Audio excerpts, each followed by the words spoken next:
Good morning, all. Welcome and good to see you all again at day 4 of our virtual workshop series on water resources management and irrigation in Kansas. So this virtual webinar was organized by the Natural Resources PFT, program focus team of K-State Research and Extension, and the Kansas Center for Agricultural Resources and the Environment. Next slide. In addition to this workshop, it is also offered as a professional development event for county extension agents, and you can use it and pick it as a development event in pairs. So this sessions use the same Zoom meeting ID and a passcode. So please join us also next week when we have another session. Also, all of the information and materials, as well as the video recordings, are on the KCARE website, and the link will be provided shortly in the chat.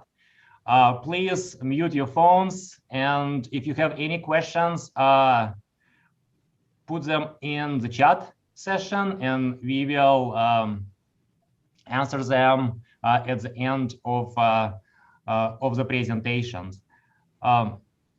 So although our end time is posted for 9:30 a.m., so we will not stop the discussion and continue until it ends, even if it's beyond 9:30 a.m.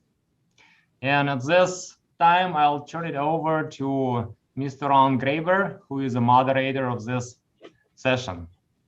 Well, good morning. It's good to have everybody with us today. I think we've got an excellent program in store for you. We've got 3 speakers that I think will certainly share some interesting information about some technologies that are being looked at in the state of Kansas. Our 3 speakers today, Andres Facardini, Ray Flickner, and Jeff Davidson. We're going to start off with Andre, and he's going to highlight a little bit of the research that he's got going on at the Flickner Innovation Farm. So Andre, we'll turn it over to you. Okay, thank you, Ron. I apologize everyone for my voice, but I will do my best. We've been working with Ray for the past 2 years almost, and we've been doing several research regarding soil moisture monitoring in his fields. Today, I want to show you about a research that we conducted to reveal the field scale soil moisture variability, with the idea of helping us and helping Ray and Ryan Flickner to deploy or to find the optimal number of soil moisture sensors and the location of this limited number of soil moisture sensors in the field. Next. So we have 4 questions. How many soil moisture sensors do we need to characterize a given field? Once we find that number, where do we place the soil moisture sensors? And then Ray and Ryan had a question about what is the accuracy of some of the consumer grade sensors that we are using in the farm compared to the research grade sensors that we use here at K-State. And then how can we improve in-season management decisions based on current soil moisture and canopy conditions? We've been able to address the first 3 questions, and the 4th question is the one that is currently ongoing.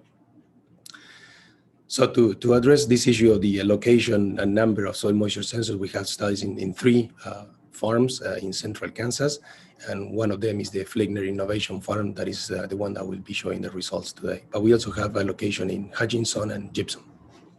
Next.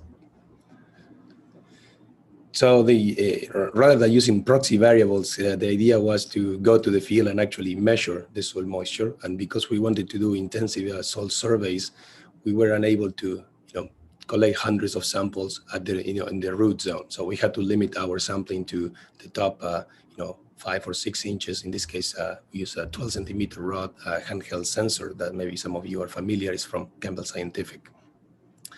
So the sensor allows you to collect soil moisture information with geographic coordinates. So then you can create a map. And we did 6 different surveys, and we did this during the fallow period to remove the effect of the crop, water uptake. We wanted to really characterize the result of topography, crop residue, soil texture, all of those into the soil moisture pattern, but excluding the crop. And that was also because it was a practical issue, that it was not easy to work in a crop that is being irrigated and that is tall. So we focus our efforts on the fallow. And totally, I think we collected roughly more than 1,000 observations, and I probably collected only one. The rest were collected by Pedro Rossini, who was a master's student that just graduated. So also really good opportunity of working with the Flickner Innovation Farm together with graduate students here at K-State. Next. So here I have 3 example surveys. One starting April 8th on 2019, and that was after a few, maybe 1 or 2 inches of rainfall. It was fairly wet. You can see that the coefficient of variation, it was 7%, very, very low. Okay, very homogeneous soil moisture after the rainfall. But as the soil is drying down, April 17th and April 22nd, you see how that spatial variability starts to increase. And by having these intensive surveys, we were able to really capture the spatial variability, something that is probably not possible with few observations. So here we are having nearly 200, 300 observations sometimes in these surveys. Of course, as the soil gets dry, like really dry, then the variability will go down again, similar to the weather conditions. So the spatial variability is highest in intermediate or moderate soil moisture conditions. So these are just 3 of them, but we collected nearly, I think I mentioned 6 or 7 of them. And so now I'm going to show you what we did with all these surveys that we collected. Next. So on the very left, you have the soil moisture surveys. This is what I show you. And then we interpolated these surveys, and then we stacked them on top of each other, and we normalize them by the average of the field. So when we go to the field one day, instead of having the absolute soil moisture, we computed that in relative terms, and it's relative to the average of the field. So we know which parts of the field are wetter than average and which parts of the field are drier than average, so that then we can combine all these surveys together. Otherwise, we will have different values. So this is a way of bringing different surveys to the same scale. After that, we combine these surveys and we run some clustering analysis to identify, first of all, how many clusters are needed, and then where are the centroids of these clusters. So that is what you see on the very last figure. And the blue pixels, or the very dark blue pixels, are represent one management zone based on soil moisture, and the very light pixels represent the other management zone based on soil moisture. Then in the middle, there is a transition zone right above the red star. That is, the transitioning zone between one zone and the other. And that one is really not very representative of any of the zones. So values are in the approximation of this membership grade, or this index that we obtain from the clustering. Values are around 0.5 will mean that they are not representative of either class. And here I want to point something interesting, is that in all 3 fields that we study, we always obtain two clusters or 2 management zones as the ideal number. We never obtain 3 or 4 clusters. So it seems that with 2 zones, we can capture, at least in central Kansas, most of the variability of the field. And this perhaps becomes relevant from the point of view, some of the programs that the NRCS has, like the EQUIP program, that I think is only allowing now 1 sensor per farm. So in the case of Ray, he will need, to characterize the field, he will need at least 2 of them. Next. We also consider some other variables. The first one was electrical conductivity with the EM38. So we scanned the field, and on the same day, we also collected soil moisture and soil texture that I'm going to show you in the next slide. But no, go back on. There you go, thank you. And so the correlation was okay, but you can see that the correlation between electrical conductivity and soil moisture was not the highest. And again, there is also some poor correlation with clay content. And the reason is that the instrument actually measures both at the same time.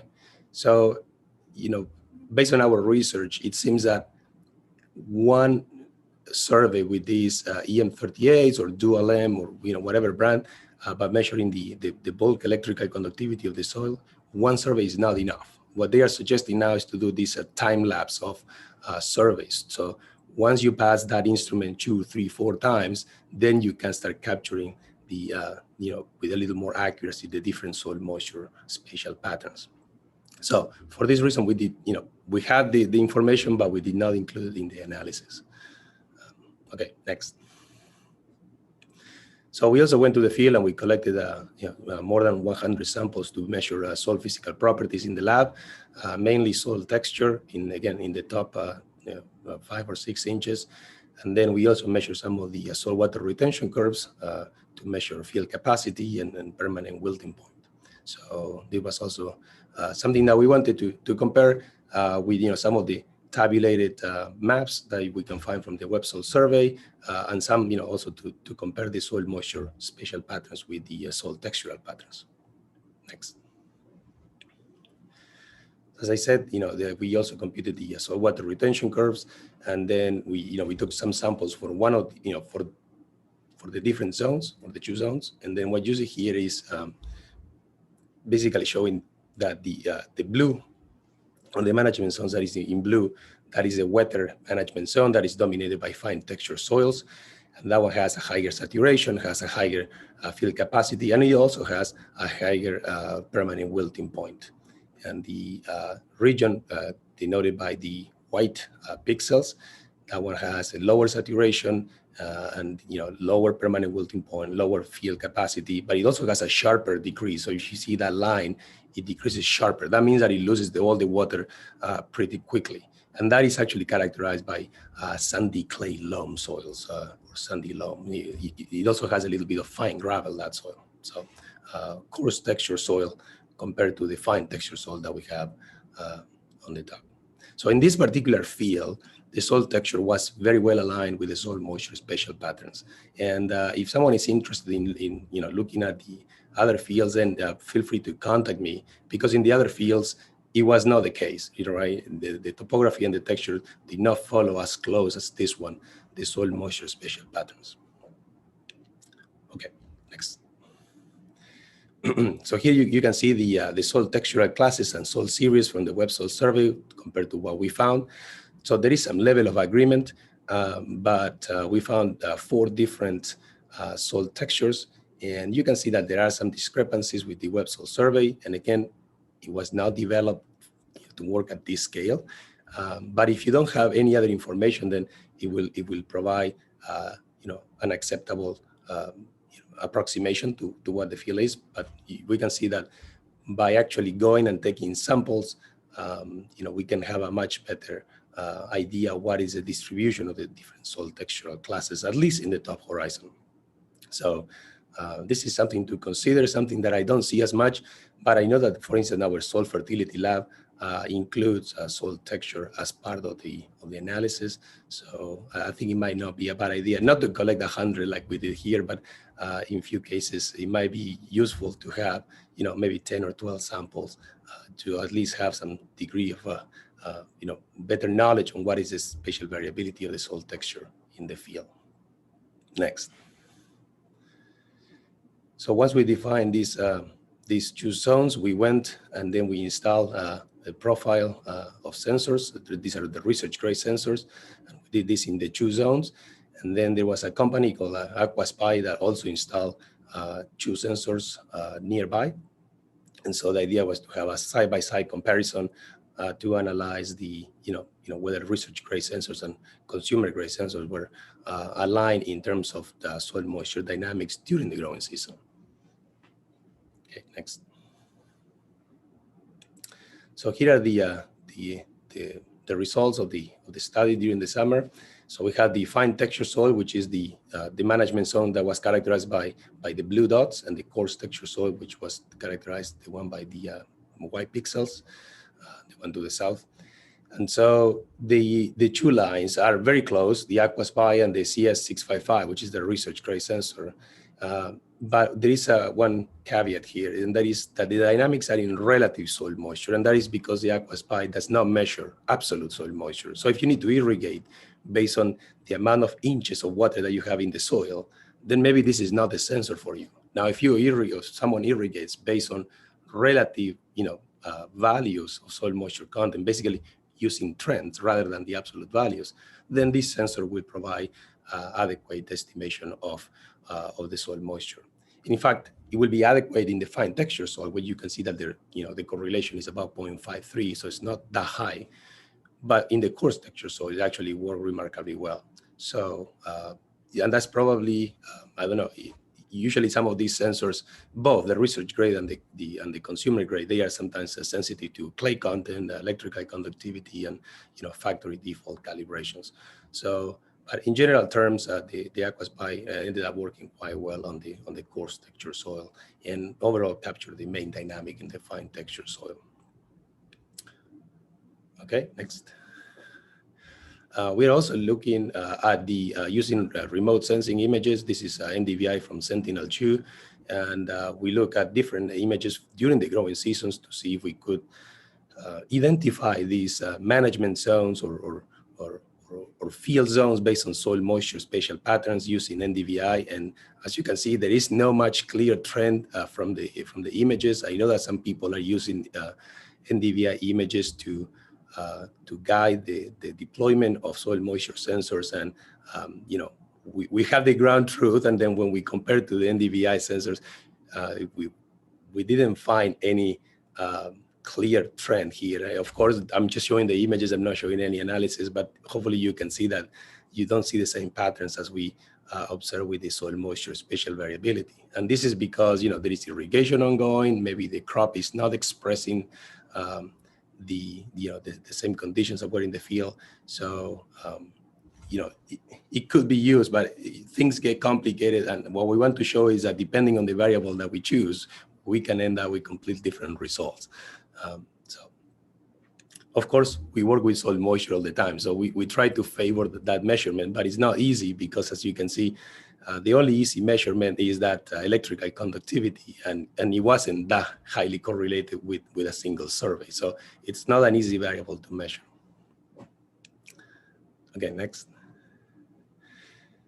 So I show you NDVI at the field level from Sentinel, but something that we are also starting to consider is actually having green canopy cover, not from remote sensing, but from on-site. So we are mounting some cameras, some soil moisture sensors using a new non-invasive technology called cosmic ray neutron detection. And we also have these all-in-one stations. So basically monitoring the soil, plant, atmosphere continuum.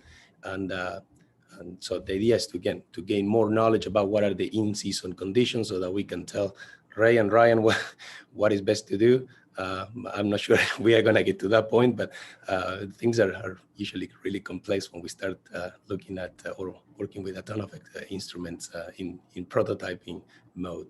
But I want to show you something that it was actually quite useful from the camera. So next. So during the summer, we were monitoring that soybean field, and we found that actually the cameras was able to capture really well the crop water stress. So you see here on August 21st, we have at noon, it was a cloudy noon, okay? And then, you see that diffuse light, so really nice image at noon, and we had about 70% of green canopy cover. It was quantified with an application called Canopeo. And then 3 hours after that, the clouds were gone, and there was a full sunshine, and there wasn't as much soil moisture in the soil. And then you can see how the plants are responding by closing or by curling the leaves a little bit. Well, it's not a little bit, it went from 70% to 38% green canopy cover. So that means that we are capturing half of the light that we were capturing earlier, and those leaves are no longer actively transpiring. So we work with models, we work with sometimes, and they ignore all of these things because they happen at sub-daily time steps. So one of the things that we are working on now is trying to integrate these, sub-daily dynamics into crop model and crop forecasting models. This is a work in progress that we are trying to now, we're analyzing this data set that we collected last summer, and we still have this station now monitoring the ongoing wheat season. Okay, next. Okay, so this is a little bit of everything that we've been doing over the past year and a half or two in Race Farm, and we have more plans. I can also share with you some of the applications or web apps that we are trying to develop in our group. So feel free to access them and send us feedback. There's applications for computing the crop water use, computing green canopy cover. If you're working with cover crops or something like that, you may take advantage of a digital or a web-based quadrat. And we also have a new interactive crop model for forecasting.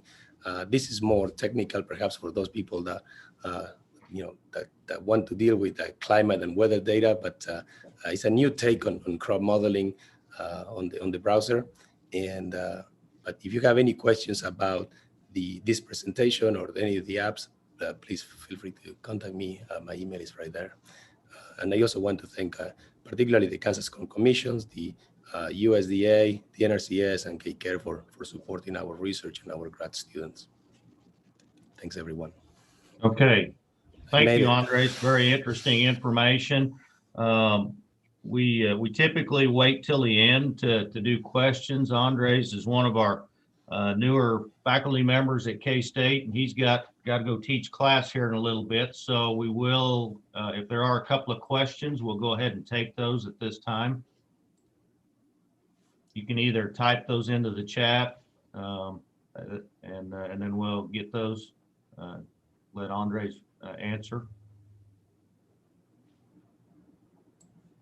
Andres, I might ask a question. You know, if you had, do you have any confidence if we had several years of grid sample data and had CEC, would that be enough to lead us to place soil moisture probes in the correct place, or what's your thought on that? So the only thing you have is CEC, or do you have any other information from those samples? I'm just thinking about a CEC at this time. If we had, EN38 sled or a Veris EC, that'd be great too, but I'm just thinking grid sample data.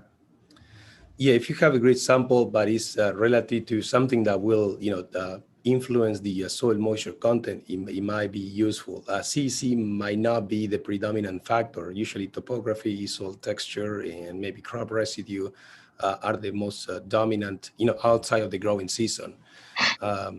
So I am not sure whether that will be as useful as perhaps something like a clay content or sand content. But it might be worth if you have several of them. Maybe there is something that can be used together with some of the other variables that we can obtain from, let's say, tabulated sources. Okay, thank you. I don't see any other questions coming in the chat. Ron, do you have any on the remedias? Yeah, I'm not seeing any either. Okay. Okay, well, just a reminder, all of those links that are on that slide will be posted on the KCARE website, so you'll be able to get them there. And with that, thanks, Andres. We'll move to our next speaker. Thank you. So at this time, I'd like to reintroduce Jeff Davidson. Jeff's going to give us a kind of a quick overview of a new project that's just getting started in the Rattlesnake Creek area. Jeff is one of our watershed specialists. So Jeff, we'll turn it over to you. Okay, thank you, Ron. And a little bit of what we're going to be doing out there relates to what Andre was just presenting to us today. Yes, this is a grant project with the Rattlesnake Creek watershed. Most of the counties involved are Kiowa, Edwards, Stafford, Pratt, and Barton. I think it touches just a couple of other counties, but those are that's the main area. It's a very sandy soil type out there. This is a conservation initiative grant that was received by the Nature Conservancy from NRCS, and so that's the background of it. But the Nature Conservancy has asked K-State to be involved, and so much of the research and putting the project together has evolved to some K-State specialists. And So that's what we're doing. The main idea of this is to use applied research and extension to demonstrate the effectiveness of some innovative irrigation technology and management. From this, we hope to create a model for reduced water use that can be transferred, of course, to other regions, and that other regions that rely on groundwater and have sandy soil types. And yes, thank you, Ron, for moving that up. And these are the goals of the project. You can kind of read these, but yes, we want to get a better adoption of more efficient irrigation packages using soil moisture sensors and irrigation scheduling tools. And we've already sort of started doing that with some of the folks that have signed up, and we've actually got enough people, farmers, irrigators, already signed up for this project. We're still signing contracts, but we've had interest that we need has been expressed already. Besides that, of course, we're going to monitor the improvements in that. Whoa, Ron, can you back up one? We're going to monitor those improvements in the irrigation efficiency and, of course, tie that to the yield received per unit of water. And we also hope to facilitate a peer-to-peer mentoring network, just kind of a neighbor-to-neighbor group, and learn from that as well. So, okay, now next, Ron. So this is what's available or how it works. We do have, or will have 50% cost share funds for the irrigation system upgrades. There is free technical assistance that comes with this as well to get advice on those irrigation upgrades. And we have the CanSched irrigation scheduling assistance and workshops as well. And once we get going, once we get a year under our belt, we'll be having some field days and again, some of that peer-to-peer mentoring sessions also. So, okay, next. This is kind of, and this, we won't go over this real heavily, but these are the program options basically. And notice that it's the Rattlesnake Creek watershed, and the producers must be EQIP eligible, eligible with NRCS. Those are the basic requirements. But and you can see they have several things. There's a base technology, the level 1, and then they go to level 2.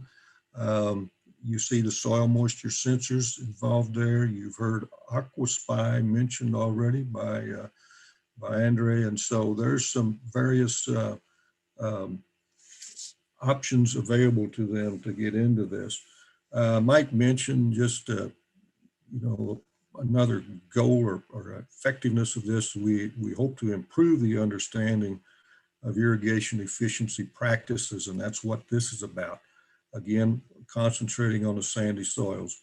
Improved crop water management, which will result in reduced evaporative losses, and just an improved outreach capacity for landowners, and just a better understanding of the options and the things that you see here listed on this. So, okay, next, Ron. I guess we've mentioned this already, but again, requirements: they must be located in the Rattlesnake Creek watershed. They must be EQIP eligible. We have continuous signups. Like I say, we're really about done with that. That's already happened. We really reached that by March 30.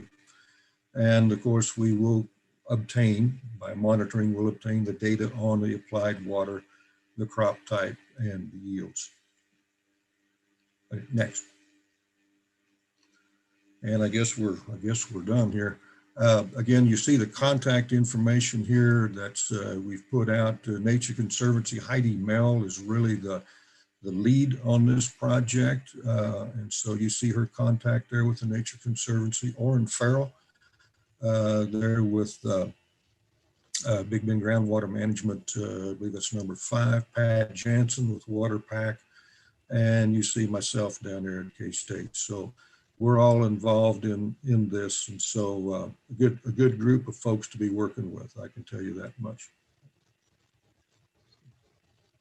Okay, thanks, Jeff. Yeah. Be interesting to see what the results are.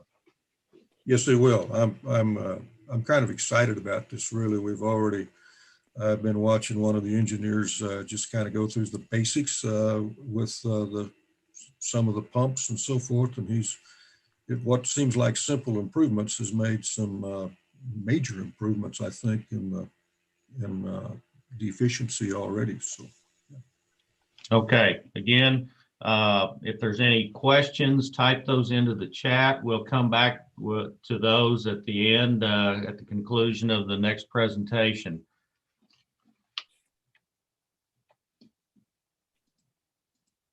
So at this time, I'd like to introduce Ray Flickner. Ray farms near Moundridge. In 2019, he embarked on a new task of creating the Flickner Innovation Farm, a farm where some water technologies and water quality issues could be looked at. And so there's a number of things going on at his farm. And so we've asked Ray to share a little bit about what he's got going on. So Ray, we'll turn it over to you. Well, thank you, Ron. I appreciate the opportunity to visit with you all about what we've got going on here. As an intro to kind of get things started, I think I need to let you know that I want to give a special shout out to K-Care and to K-State Extension Research for supporting us in this endeavor. Along with Kansas Corn, they've contributed a substantial amount to the endeavor. The local co-op MKC has provided some internships and so forth, and very appreciative of that. And then the major deal, and we'll talk a little bit about this on the PMDI, the Netafim company, and the local dealer Heartland Irrigation, who has retrofitted one of the pivots with a PMDI. But here's a map of kind of what the operation consists of and looks for. And Ron, if you want to just kind of forward through there, gives you a little bit of an idea of what the water rights are. I know that Lane Letourneau early on talked about, the water right priority system. You'll notice there in the middle of the slides there, we've got a couple of water rights that go back to 1955. So we are pretty senior there. As Ron indicated, the city of Moundridge is adjacent.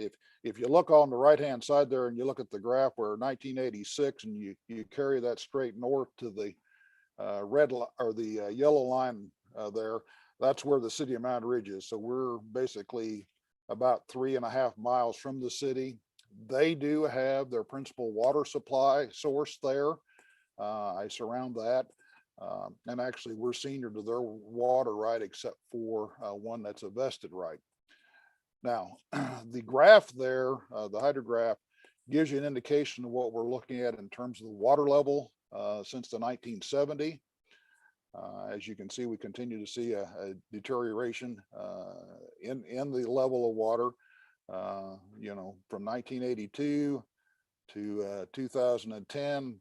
Kind of stagnant, a little bit downhill, 2010 and to the present day, kind of an additional decline. And I think KGS has said that preliminary, they're seeing another foot decline in the aquifer across the territory. So that's kind of gives you an idea what we're looking at. Ron, go ahead.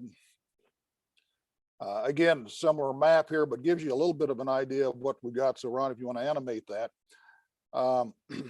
21 years ago, we installed one of the first subsurface drip systems in the area. And I don't know if we really talked about subsurface drip to any degree up to this point, but this is some technology that was developed in Israel, whereby you actually put a system in the ground, 16, 18 inches below, every 60 inches or so throughout the field with emitters. So it's a drip system, but it's underground. So it gives you an idea there, as Ron's animating, as to where the different systems are. And when we did the install, I'm a little unique in the fact that I've been irrigating the fans have been irrigating since 1955. But until about 5 years ago, we did not have a pivot system. It was it was flood irrigation, and we converted to the SDI. So, but where the big yellow circle is there, over on the right-hand side, that's where Andreas had his study that you saw there. And that is a pivot that, like I said, we converted over to the mobile drip, and we'll see some pictures of that a little later on. But an awful lot of, a tremendous amount of subsurface drip involved in the operation. Okay, Ron.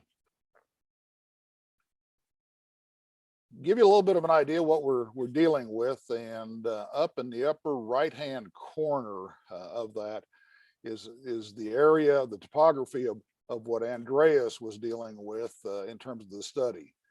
Both of those would kind of give you an idea there. So we do have quite a bit of topography change. As he indicated there, we have crete, silt, loam mostly in the area. But Ron, as you go ahead and animate that, you'll notice there we do have some old sand pits. There was a quarry there in the, if I understand, back right after 1900, where they quarried sand with the horse and a slip. We had another one that had a steam shovel there when they put in the Highway 81 throughout the years there. So we've got you know, a wide variation in terms of soil type, as Andreas had referred to. We also have, Ron, go ahead and presume, we've got creeks and sloughs through there. We've got the 3 municipal city wells with the city of Moundridge. And as I said, we've got the declining aquifer, as you can see with the chart there in the middle. Okay, Ron.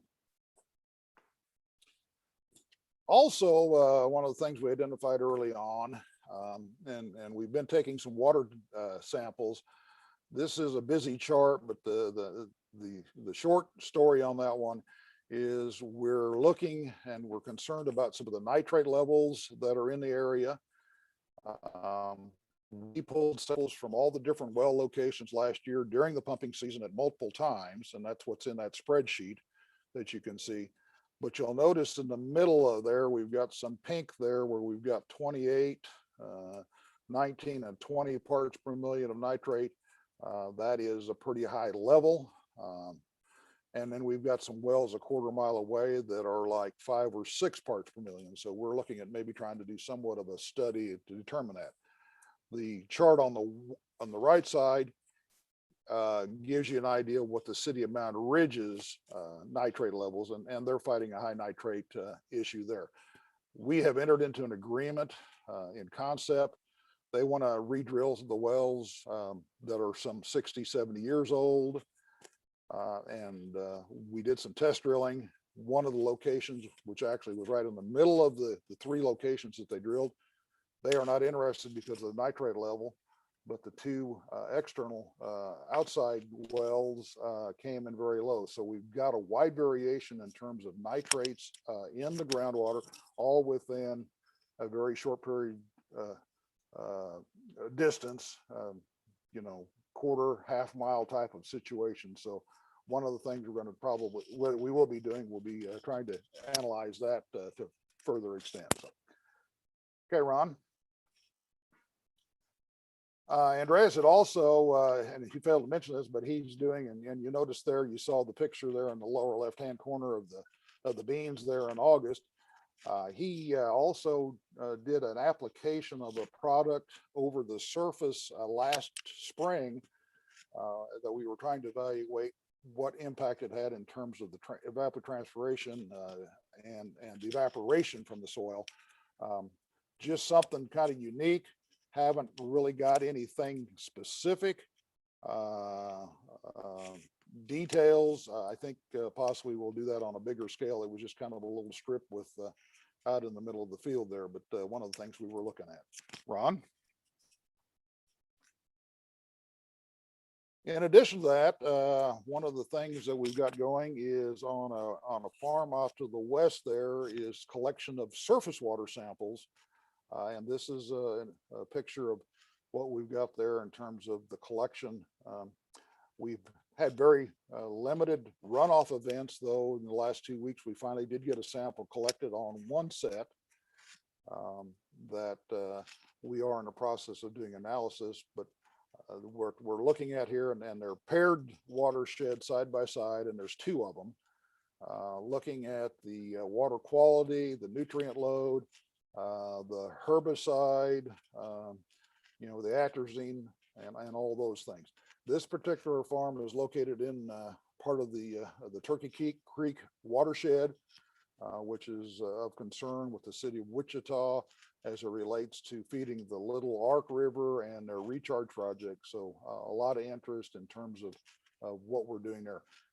One of the things I have observed up to this point, the area that we strip tilled last fall has not had any runoff, where the area that was not tilled at all and is really truly no till is the one that has had some runoff. Now, there are some things that might have some, we've got a little bit of slope variation, but not a lot, but that's something that I'm intrigued and want to pursue and see what we come up with.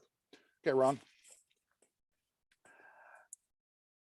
Some of the things that we've been doing, and I know Jonathan talked about a lot of things that we're looking at.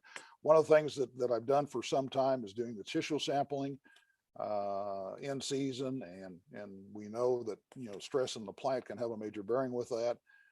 We typically do this about every 2 weeks. One of the things that we're able to do with the subsurface drip is to spoon feed the crop, and I am putting a considerable amount of nitrogen through the system, which during the season, and gaining some efficiencies there down in the root zone as the plant does grow. Don't know if we've come up with any definitive answers here, other than it seems like I'm always short on nutrients. I'm not sure exactly what that means, but still trying to get the answer to that one. Okay, Ron. Here's a picture of what we've got going on in terms of the irrigation process. You'll notice on the left-hand corner there, we've got some poly pipe. We did some flooding, which that particular field now was installed as subsurface drip last summer, so I don't have to worry about that.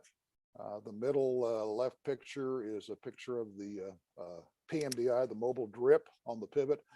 I do have a short tower, a 4-tower system that we still have regular nozzles on, and that's really the only actual typical pivot arrangement we've got. Right-hand corner gives you an indication of what the wetting pattern looks like with the drip, and that's a little abnormal there. Typically, you will not see a wetting pattern with the drip. This happens to be a picture taken in 2019, and you all remember what happened in 2019 with the rain and so forth. We did have some erosion, as you can see in the bottom right-hand corner, where actually the tape is exposed, and that's a frustration, but that's, that really hadn't happened too often, but it is something we have to deal with there. But it does give you an indication of what the wetting pattern looks like.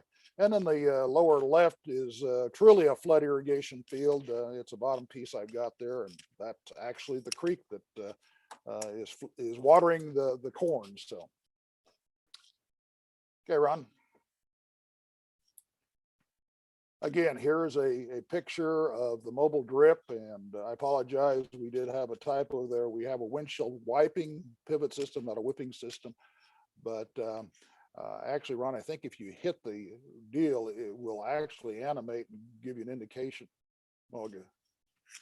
Try that again and see if yeah, there we are. It gives you a picture of what the wetting pattern looks like as the pivot and the drip tape move through the field. Again, Ron, hit that again, and I think the right-hand side should show that happened to be a little low area there where we had some drown out, but we'll give you an idea there of what the wetting pattern looks like. So, okay, Ron, next. This actually is a picture there of the field that Andreas had referred to, but gives you an idea of what the pH and the fertility looks like. As you can tell, we've got wide variation, not only in the soil type, but pH, the phosphorus levels, and this is actually a farm that used to have a dairy, so the levels there next to in the lower left there next to the building site are pretty high in phos and potassium because of the dairy manure that was spread out. But a little lower up on the upper side, clear up to the north, in part because that was typically where the silage came off. So I had quite a bit of nutrient removal there. Okay, Ron. This is a repeat of what Andreas, and I won't even spend any time on that one. Yeah, he did a much better job and knows what he's talking about there. So we'll just go to the next slide. The other things that we have done, and we're doing a number of different crop monitoring, stress monitoring, and so forth. But we do have Agsense on the big pivot where we're looking at the pressures. Did have some problems with a pumping unit, and this was a property that I acquired 4 years ago, 5 years ago. Still trying to work some problems out in the first year or two relative to the pump going on and off, but gives you an idea what the pressure looks like and so forth. Okay, Ron. Again, similar type of a situation, giving the pressures and what we're looking there. Let's see. That's the pressure and the angle. I think there's another one that gives us the inches applied per angle. And one of the things that I am particularly interested in because of the aquifer situation and decline, and the reality is we are truly blessed with where we're at. We're on the eastern edge of the High Plains Aquifer. You saw some of the pictures early on what the High Plains look like. Like I said, you go to the city of Moundridge, they don't have water there. That's why they're out where we're at. So we are truly on the eastern edge. We do have a decline, but the reality is we've got typically a shallow aquifer that recharges very easily. And the idea is, and I've heard some numbers, that if we could do a 10% reduction in water usage, we truly would be sustainable in the aquifer. So that's what one of the things that's really pushing me in terms of what we're trying to do here is, can we produce with less water and save the aquifer without having LEMAs, WCAs, and those type of things. So this gives you an idea of what the inches are. One of the things I don't have in the slide presentation, but just for your information, last year, one of the things we did is we compared the water usage to grow a bushel of corn between the subsurface drip and the mobile drip.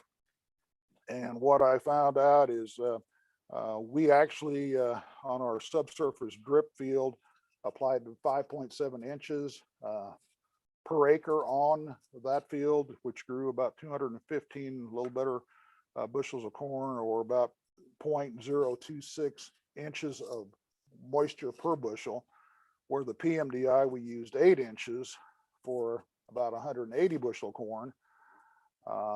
And that was about a 0.043 inch per bushel. I don't have any numbers relative to the typical pivot arrangement. That's one of the things we'll do this year, since that small pivot will be planted to corn. But we are looking extensively at what is the water duty, what can we grow a bushel of corn in terms of water use, and can we skinny that down. So, but here's an example of based on Agsense, of the amount of water in 2020 that we applied, which is that's actually that 8-inch number that I gave you there. Okay, Ron. Some of the ways we monitor the crop stress. The middle one there, you've seen quite a bit about that. Andreas talked about that. We do have moisture sensors spread out throughout the operation. The left-hand side, and I know Jeff had the slide up there where it referred to FITech. That is a plant-based sensor where it monitors the diameter of the corn and the stress related to that. And we're using some of that. Also, we have used some imagery. We 2 years ago had a drone in a box that actually was kind of self programmed there, that it would go fly, do its thing all by itself. Though they did have to have somebody there because of FAA regulations, but the drone itself was pretty well automated. And so we had some imagery. One of the things we're going to add this year will be the autonomous pivot arrangement, which is a ground radar penetrating system that's mounted on the pivot, and takes imaging as it goes through the field. So it'll give you an idea of what the moisture level is, not at a particular, only one site like a moisture sensor does, but it will give you an idea of what the sensor or what the stress looks like throughout the pivot. Okay, Ron. Here's a printout of what the FITech printout looked like during July and August of 2019. Green is good, yellow's not too bad, orange gets worse, and red is not a good deal. And you can tell that we did have a couple of days there where we did stress the plant. One of the things I'd like to do is get this a little closer and do an analysis between what the moisture sensor tells us and what the plant base tells us, but gives you an idea of what that looks like. Okay, Ron. Again, here's an SDI field. The other one was the pivot. Again, had a couple of days there where we got into the red. And I think the next slide here, you'll notice we had some time there on July 20th and July 31st, and we tried to compare some of that to what the AquaSpy said. Ron, if you go ahead and advance, there's what the AquaSpy ground sensor was telling us at the same time. And if you advance that, Ron, it'll give us those same dates. There is some consistency there on the July 20th because AquaSpy was saying, yeah, we were in a deficit position, needed to water. The July 31st number, however, is kind of the opposite of what the FITech, and as with all things don't always match up, and that's one of those things we just need to kind of spend a little more time trying to figure out. Okay, Ron. Excuse me. Again, here we are at the red dates with the FITech. I think we can just go ahead, Ron, and address that one. As I said, one of the things we did do is we had a drone there, this drone in a box with American Robotics. This is actually a picture of what they did. You'll notice there in the box that, they did different elevation flights. Typically, most of them were at 400 feet. We had some 25 feet, some 50 feet. That's the nice thing with the drone like that. You can really adjust the height, and naturally, the closer to the ground you get, the more resolution and so forth. So an interesting option. However, we did not do that last year because it got to the point where the cost was pretty prohibitive and couldn't justify the expense. But we also then, Ron, you advance that, we had some fixed wing. Well, there's the ability to take the stand count with the drone as you get closer. Next, Ron. Yeah, you can go ahead there. Yeah, there's our fixed wing with Terry Avion, which again was an airplane. The limitation with that one is on a cloudy day, you can't get down there. It's somewhat of a challenge, but we did some comparison. We'll show that a little bit later between that. Then we also had some satellite options. Ron, you can go ahead and advance. And here is the comparison where we had the R7 and the climate satellite, which would be, way up there. The Terry Avion would have been the airplane, and the American Robotics, which would have been the drone, kind of in the same time frame. As you can tell, naturally, the lower you get, the more resolution that you can come up with.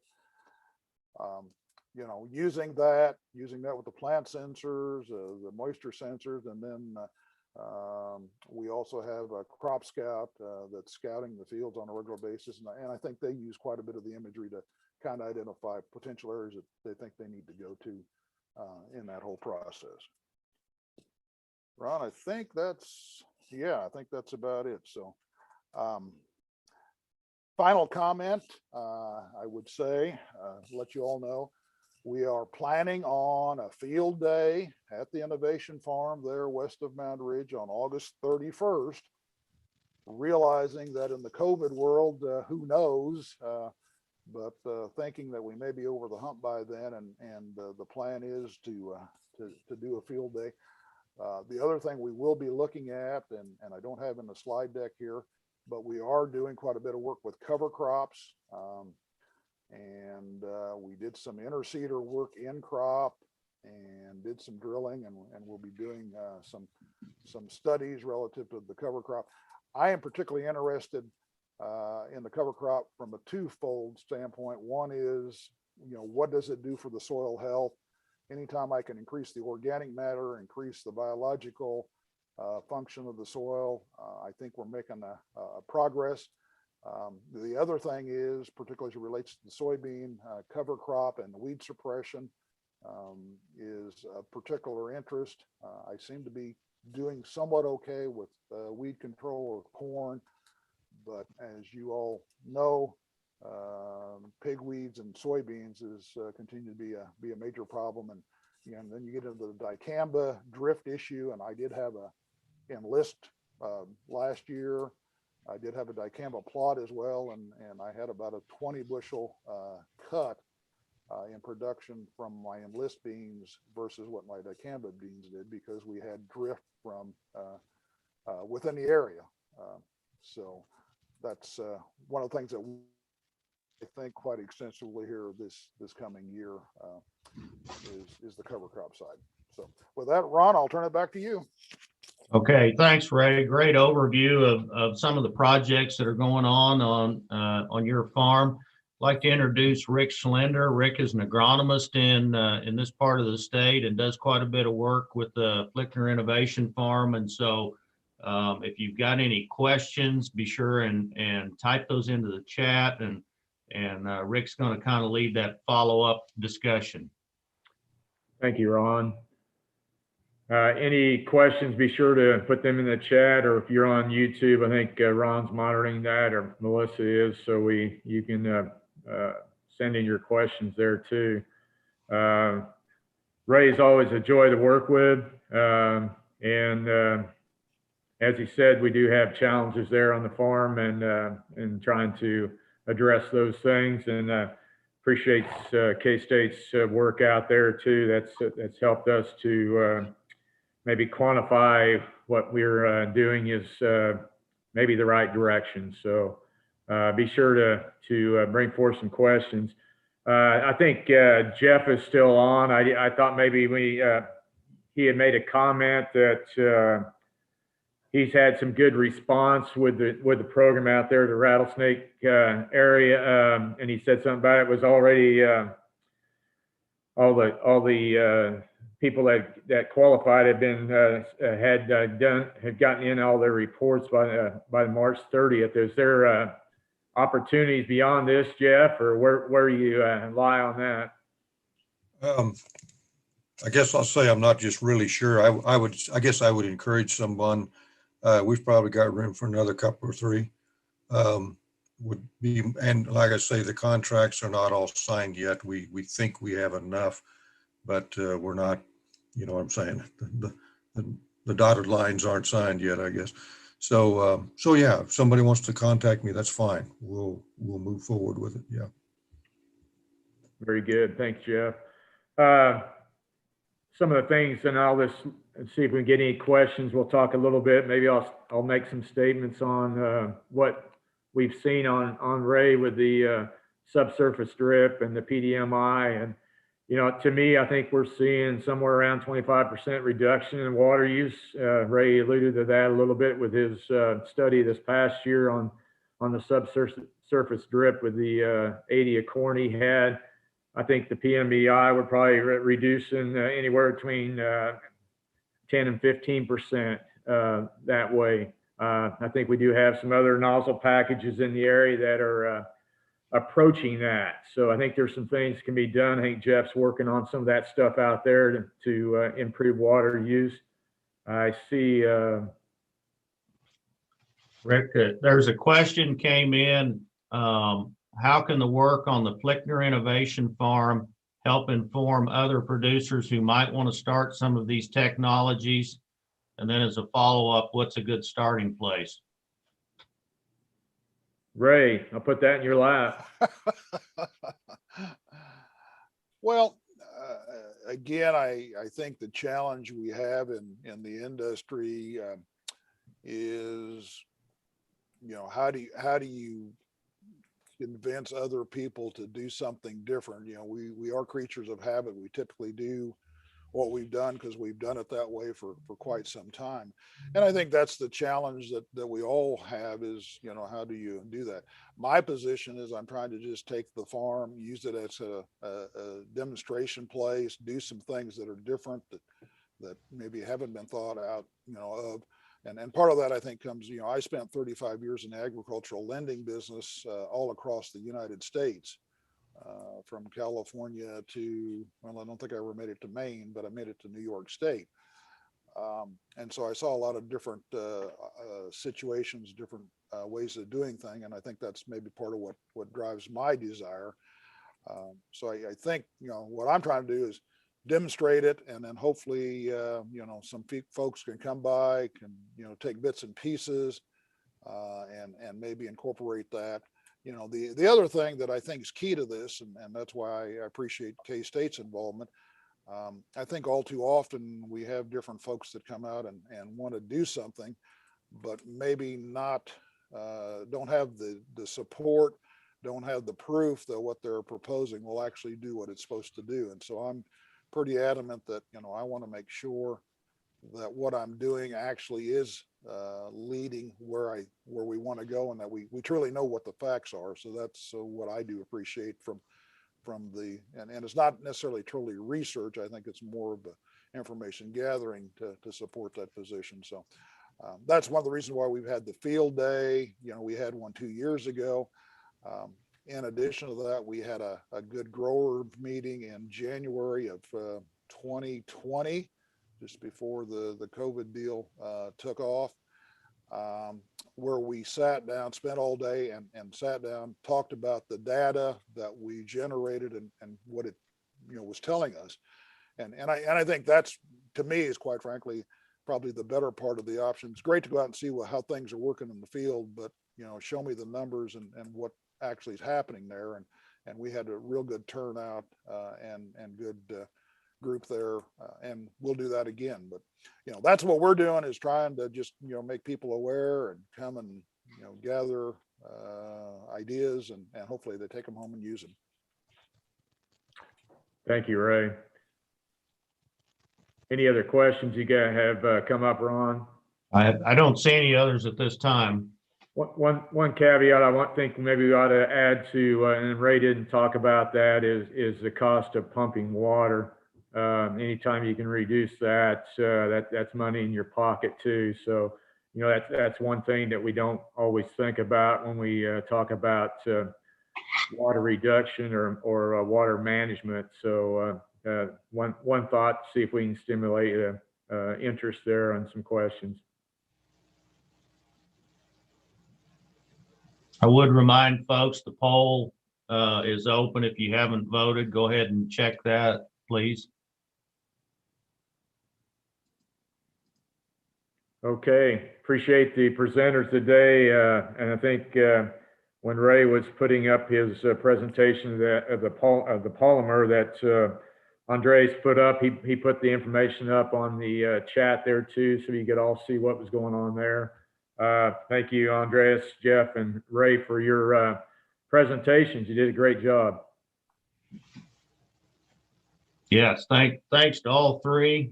Just a reminder that we have been recording the presentation today, so it will be posted on the K-Care website, as well as all of the resources that might have been listed in slides, and there'll also be copies of the presentations there as well, so you can check that at a later time if you want to listen again or look at any of that information. So. At this point, I'll turn it back to Alexi. Thank you. I think it was extremely informative of what's going on in different parts of Kansas with K-State support, as well as support from other agencies within the state. So again, the poll is still going. So if you haven't participated, please fill in the questions, which would help us to improve our future offerings of workshops and trainings. So next session will be next week on Thursday, same time, same place, same Zoom ID, same YouTube link as well. And it will be on lawn and turf irrigation, as well as urban water conservation. So we will have a distinguished professor from K-State Department of Horticulture and Natural Resources, Casey Levis, and county extension agent from the city of Hayes, Holly Dickman. So again, please tune in next week, and we will be glad to have you all again. Thank you. Have a good rest of the day.